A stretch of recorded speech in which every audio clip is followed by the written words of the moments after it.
দেখুন আরেকটি ঘর বানানোর পদ্ধতি। প্রথমে সিমেন্ট দিয়ে ইট দিয়ে দিচ্ছে।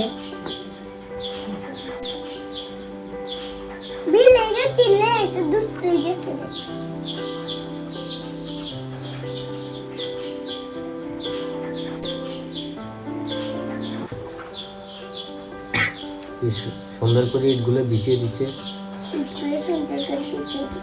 এখন ছাদটা ঢালাই দিবে।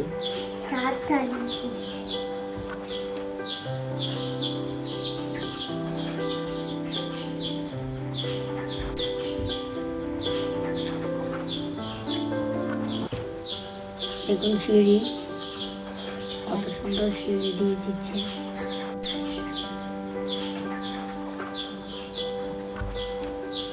কাঠগুলো নিয়ে নিচ্ছে।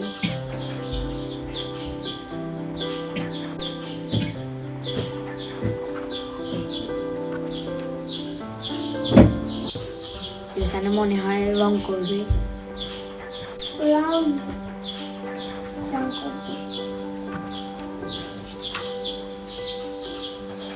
কত সুন্দর করে রং করে দিচ্ছে। এখন ছাদের